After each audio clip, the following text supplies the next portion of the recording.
कहानी की शुरुआत सन 1235 से होती है। हमें एक ईसाई शहर दिखाया जाता है जहां बहुत से लोग एक पुल के पास जमा हुए हैं। वहां 3 औरतों को सजा दी जाने वाली है। इन औरतों पर काला जादू करने और शैतान की पूजा करने का आरोप लगाया गया है। यह वह दौर था जब औरतों पर ऐसे आरोप लगाकर उन्हें सजा दी जाती थी। सिपाही उन 3 औरतों के गले में रस्सी डाल देते हैं। एक व्यक्ति जिसके हाथ में एक पुरानी किताब है उनसे कहता है, अगर तुम सब अपने गुनाह कबूल कर लो तो तुम्हारी आत्मा को माफी मिल जाएगी। उनमें से एक औरत जो बहुत रो रही थी और अपनी जान की भीख मांग रही थी कहती है, हाँ मैं कबूल करती हूँ, मैंने शैतान की पूजा की और काला जादू करने की कोशिश की। दूसरी औरत कहती है, मैंने सिर्फ दवाइयाँ बनाई और भेजी, मैंने कभी काला जादू नहीं किया। लेकिन जो तीसरी औरत थी उसे बिल्कुल भी डर नहीं था। उसने पादरी की ओर देखते हुए कहा, तू नरक में जलेगा। इसके बाद उन तीनों औरतों को फांसी दी जाती है और उनकी लाशों को पानी में डुबो दिया जाता है। सभी लोग वहाँ से जाने लगते हैं। तब पादरी सिपाहियों से कहता है, हम इन्हें ऐसे नहीं छोड़ सकते, हमें इन लाशों को बाहर निकालना होगा ताकि मैं अपनी सालों पुरानी किताब से मंत्र पढ़ सकूं। लेकिन सिपाही कहते हैं, अब ये दोबारा जिंदा नहीं होंगी और वहाँ से चले जाते हैं। पादरी को इस श्राप के बारे में पता था, इसलिए शाम को वह अकेले ही उन लाशों को एक एक करके पानी से बाहर निकालने लगता है और उन पर मंत्र पढ़कर शुद्धिकरण करने की कोशिश करता है। जब वह तीसरी लाश को बाहर निकाल रहा होता है तो लाश का वजन इतना ज्यादा होता है कि पादरी खुद भी पानी में गिर जाता है। जैसे ही वह पानी से बाहर आता है तीसरी औरत जिंदा हो जाती है, लेकिन शैतान के रूप में। वह औरत उसकी किताब को जला देती है और पादरी को उसी पुल से फांसी पर लटका देती है। यहीं पर सीन कट होता है। इसके बाद कहानी 100 साल आगे बढ़ती है। अब हमें दिखाया जाता है कि ईसाई धर्म पूरी दुनिया में फैल रहा है और इसके साथ ही बड़ी बड़ी लड़ाइयाँ हो रही हैं। इन्हीं लड़ाइयों में 2 ईसाई योद्धा भी शामिल थे। ये दोनों दोस्त थे। एक का नाम था बेहमान और दूसरा था फेल्सन। ये दोनों बहुत ही ताकतवर योद्धा थे और कई सालों तक धर्म के नाम पर युद्ध करते रहे। इन्होंने कई लड़ाइयाँ लड़ी थी और आज तक कभी हार नहीं मानी थी। सन 144 में मारना की जंग के दौरान ये लोग एक शहर पर हमला करते हैं और उसे अपने कब्जे में ले लेते हैं। लेकिन इसी दौरान बेहमान देखता है कि वहाँ बच्चों और औरतों की जान खतरे में है। बेहमान की तलवार से गलती से एक मासूम लड़की की जान चली जाती है। ये देखकर उसका दिल पिघल जाता है और वह अपनी लड़ाई वहीं रोक देता है। बेहमान कहता है, मैंने ईश्वर के लिए लड़ने की शपथ ली थी, बच्चों और मासूमों का कत्ल करने की नहीं। ग्रैंड मास्टर गुस्से में जवाब देते हैं, तुम वही करोगे जो चर्च की मर्जी होगी। तुम एक मामूली सिपाही हो। ईश्वर की आवाज मेरे कानों में गूंजती है। इस पर बेहमान गुस्से में कहता है, शायद वो ईश्वर की आवाज नहीं है जो आपके कानों में गूंज रही है। बेहमान और फेल्सन चर्च को छोड़ने का फैसला कर लेते हैं। ग्रैंड मास्टर उन्हें धमकी देता है, तुम दोनों ऐसे यहाँ से नहीं जा सकते, तुम्हें अपना वादा पूरा करना होगा। लेकिन कोई भी उन्हें रोक नहीं पाता। दोनों वह जगह छोड़ देते हैं और बागी बन जाते हैं क्योंकि उन्होंने चर्च के नियम तोड़ दिए थे। इसके बाद 1 महीने तक वे अपने लिए कोई नया ठिकाना ढूंढने में लगे रहते हैं। फिर एक दिन जब ये लोग समंदर के किनारे से गुजर रहे थे तो इन्हें कुछ मवेशी बिना चरवाहे के भटकते हुए मिलते हैं। आगे चलकर इन्हें एक घर नजर आता है। जब ये लोग उस घर के अंदर जाते हैं तो वो घर खाली होता है। घर की तलाशी लेने पर इन्हें घर के मालिक का पता चलता है। वहाँ एक औरत बुरी हालत में पड़ी होती है और उसका पति बिस्तर पर मरा हुआ मिलता है। दोनों एक खतरनाक बीमारी के कारण अपनी जान गंवा चुके थे। उनका पूरा शरीर बीमारी की वजह से बिगड़ चुका था। बेहमान और फेल्सन उस घर को जला देते हैं ताकि बीमारी फैलने से रोकी जा सके। रास्ते में फेल्सन बेहमान से पूछता है, हमने तो बहुत कुछ झेला है, लेकिन ऐसी मौत से बचने के लिए इंसान आखिर क्या करे। आगे बढ़ते हुए उन्हें एक बड़ा शहर नजर आता है। फेल्सन कहता है, शायद हमें पकड़ा जा सकता है, हमें शहर में नहीं जाना चाहिए। लेकिन बेहमान कहता है, हमें खाने का सामान और अच्छे घोड़े की जरूरत है ताकि हम लंबा सफर तय कर सकें। मजबूरी में दोनों उस शहर में जाने का फैसला करते हैं। शहर में पहुंचते ही बेहमान और फेल्सन अजीब हालात देखते हैं। यहाँ के लोगों का हाल बहुत बुरा था। गलियों में लाशें पड़ी थीं,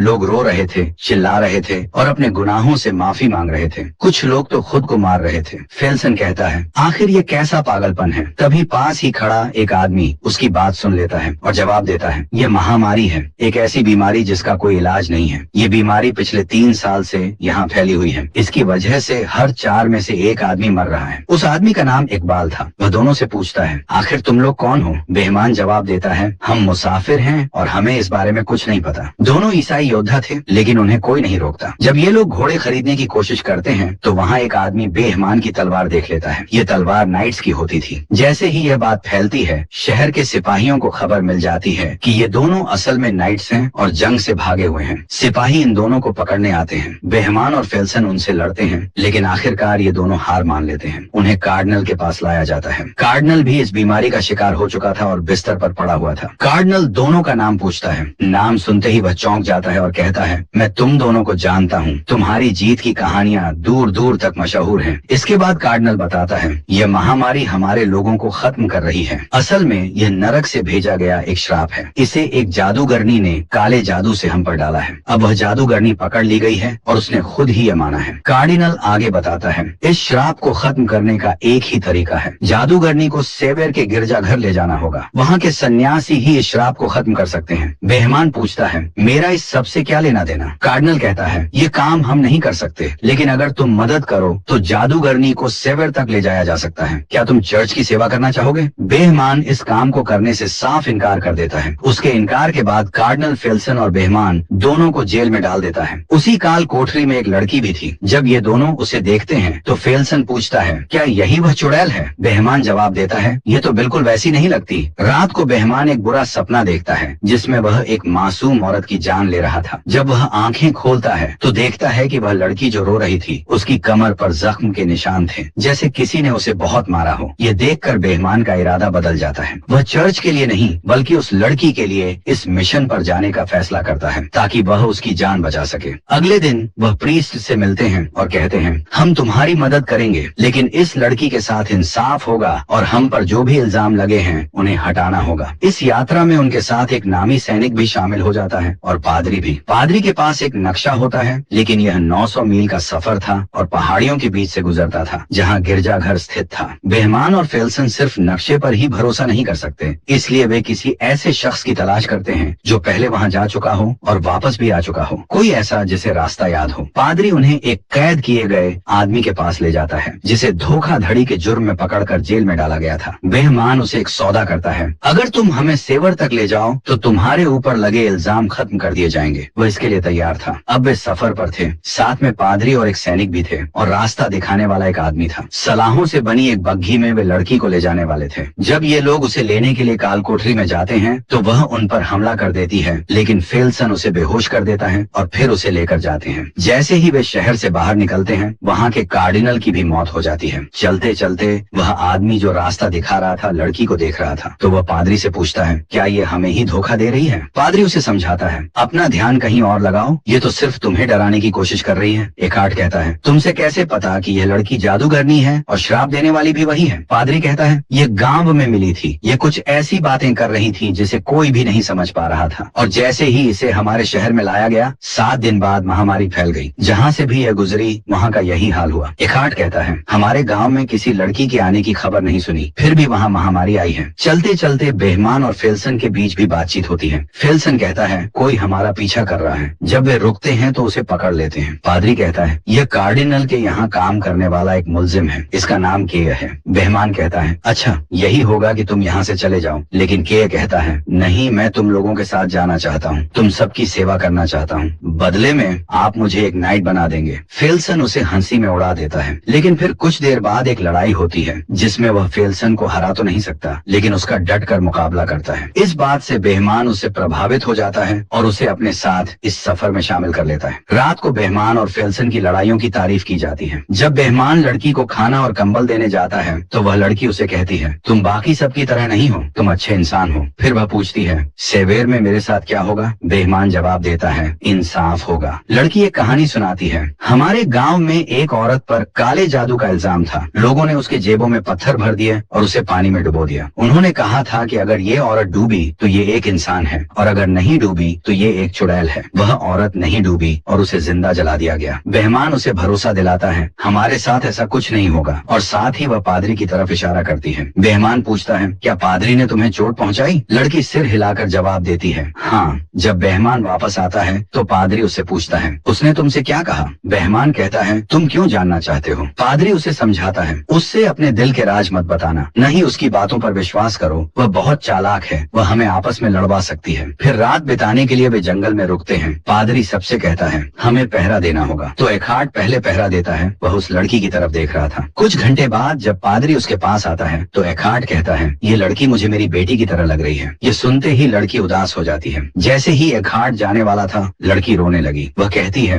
मुझे इस पादरी के साथ अकेला मत छोड़ो। एकार्ट पूछता है, तुम्हें इससे डर क्यों लगता है? लड़की एकार्ट को पकड़ लेती है, उसे बचाने की कोशिश करते हुए। जैसे ही पादरी आगे आता है लड़की पादरी का हाथ जख्मी कर देती है और उसके गले से चाबी ले लेती है और वहाँ से भाग जाती है। ये शोर सुनते ही बेहमान, फेल्सन और के वहाँ पहुँचते हैं। पादरी से पूछते हैं कि क्या हुआ, तो पादरी बताता है कि वह लड़की भाग गई। वे सभी पास के गांव में जाते हैं ताकि उसे पकड़ सकें। उस गांव में भी महामारी फैल चुकी थी, वहाँ ज्यादा लोग नहीं थे और जो थे वे बीमार थे। फिर लड़की अपनी शक्तियों का इस्तेमाल करने की कोशिश करती है। जैसे ही एखार्ड को वह अपनी बेटी जैसी लगती है, वह उसकी ओर बढ़ता है तो केय को लगता है कि शायद वह उसे मारने के लिए बढ़ रहा है। वह अपनी तलवार आगे करता है और इस वजह से एखार्ड की मौत हो जाती है। यह देखकर केय बहुत घबरा जाता है और बार बार कहता है, ये मैंने क्या कर दिया, ये रुक नहीं रहे थे, मैंने इन्हें बहुत कहा लेकिन वे मुझे मीरा पुकारते हुए बढ़ रहे थे। इसी बीच वह लड़की भी मिल जाती है। वह रोते हुए कहती है, मुझे वापस मत ले जाओ, मुझे वहाँ से भागना पड़ा क्योंकि वह मेरे साथ बुरा करता था। असल में उसका मतलब पादरी की मौत से था और सभी बहुत दुखी थे। अगली सुबह लड़की को वापस बग्घी में कैद कर लिया जाता है और वे फिर से सेवर की ओर अपना सफर शुरू करते हैं। मगर जाने से पहले पादरी बेहमान से कहता है, तुम और बाकी सब लोग अपनी लिखी बातें जादूगरनी के सामने मत करना क्योंकि वह इन बातों का इस्तेमाल हमारे खिलाफ कर सकती है। कल रात एखार्ड अपनी बेटी के बारे में बात कर रहा था और जादूगरनी ने वह सुना। चलते चलते वे लोग रस्सी और लकड़ी के एक पुराने पुल के सामने रुक जाते हैं। एक आदमी कहता है कि वह 9-10 साल पहले यहाँ आया था, तब यह पुल ठीक ठाक स्थिति में था लेकिन अब यह बहुत कमजोर हो चुका है। इसे पार करना खतरे से खाली नहीं, खासकर जब उनके पास भारी बग्घी हो। फिर भी वे पुल पार करने का फैसला करते हैं और बग्घी को रस्सी से बांधकर धीरे धीरे आगे बढ़ाते हैं। इस दौरान पुल टूटने लगता है और के मरते मरते बचता है लेकिन लड़की उसकी जान बचा लेती है। किसी तरह वे पुल पार कर लेते हैं लेकिन जैसे ही वे दूसरी तरफ पहुँचते हैं पुल पूरी तरह टूट जाता है। पुल पार करने के बाद वे एक खतरनाक जंगल में दाखिल हो जाते हैं जहाँ रास्ता बिल्कुल भी साफ नहीं दिख रहा था। मजबूरी में वे जंगल में रात बिताने का फैसला करते हैं। रात में बेहमान लड़की के पास जाता है और उसे धन्यवाद देता है कि उसने पुल पर उसकी जान बचाई, लेकिन लड़की ऐसी बातें करने लगती है जिससे बेहमान को उस पर शक होने लगता है। रात के बीच में बेहमान की नींद खुल जाती है क्योंकि वह एक बुरा सपना देख रहा था। जागने पर वह देखता है कि एक आदमी हथियार लेकर बग्घी के पास खड़ा है। बेहमान उसे देखकर चौंक जाता है और वह कहता है, इसकी वजह से हम सब मारे जाएंगे, इसे मार डालो, इससे छुटकारा पाओ, कोई हमें नहीं रोकेगा। तभी फेल्सन वहाँ आता है और उस आदमी के हाथ से हथियार छीन लेता है। उसी समय लड़की उनकी बातें सुन रही होती है। अचानक वह भेड़ियों जैसी आवाजें निकालने लगती है। इससे पहले कि कोई कुछ समझ पाता,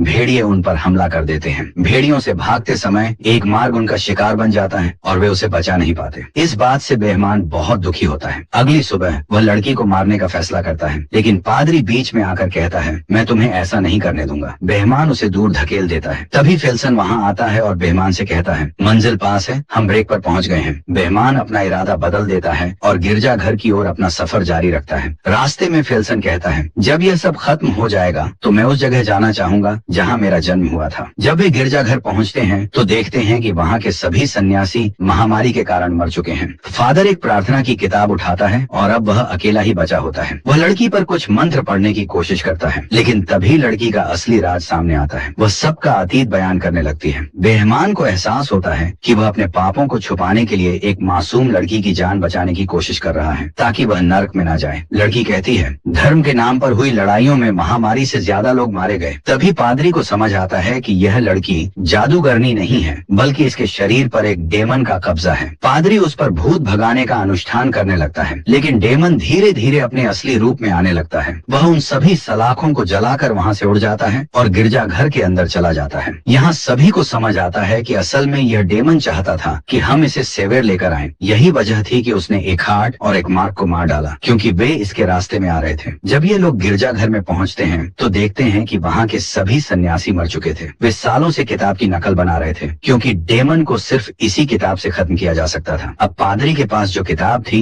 वह दुनिया की आखिरी किताब थी, उसी से डेमन को खत्म किया जा सकता था। बेहमान पादरी से कहता है, तुम्हें यह लड़ाई अकेले लड़नी होगी। फेल्सन पूछता है, हम शैतान से लड़ रहे हैं या इस लड़की को बचा रहे हैं? बेहमान जवाब देता है, दोनों ही। जब वे गिरजा घर के अंदर जाते हैं तो शैतान उनके सामने आता है। बेहमान पादरी से कहता है कि वे अपनी भूत भगाने की प्रक्रिया शुरू करें। शैतान अपनी शक्तियों का इस्तेमाल करता है और चीजों को हवा में उठाकर इन पर फेंकने लगता है। कुछ देर बाद जितने भी सन्यासी वहाँ मरे पड़े थे वे गायब हो जाते हैं और शैतानी शक्तियाँ उनके शरीर पर कब्जा कर लेती हैं। अब वे लोग शैतान के गुलाम बनकर इन पर हमला करते हैं। पादरी किताब पढ़ रहा होता है लेकिन तभी शैतान उसे मार डालता है। वह किताब जमीन पर गिर जाती है। फिर फेल्सन आता है और डेमन से लड़ने लगता है लेकिन डेमन उसे झला देता है। केय किताब को ले लेता है और उसे आगे पढ़ने लगता है। जैसे ही शैतान उस पर हमला करने वाला था, बेईमान आता है और उसे रोकता है। वह उसके दोनों पंख दीवार से लगा देता है। डेमन अपनी शक्तियों का इस्तेमाल करता है और बेईमान को मारने की कोशिश करता है, लेकिन वह हार नहीं मानता। जब मंत्र पूरा होता है तो डेमन नरक में वापस चला जाता है और वह मासूम लड़की अपने असली रूप में आ जाती है। इस लड़ाई में सिर्फ के और वह लड़की बच जाते हैं, बाकी सभी मारे जाते हैं। वे दोनों उन सभी को वहीं दफनाते हैं। फिर लड़की बेईमान और उसके साथियों का शुक्रिया अदा करती है, क्योंकि उन्होंने उसकी जान बचाई और उसे अंधेरे से निकाला। वह के साथ उम्मीद के साथ चली जाती है और यहीं पर इस कहानी का अंत होता है।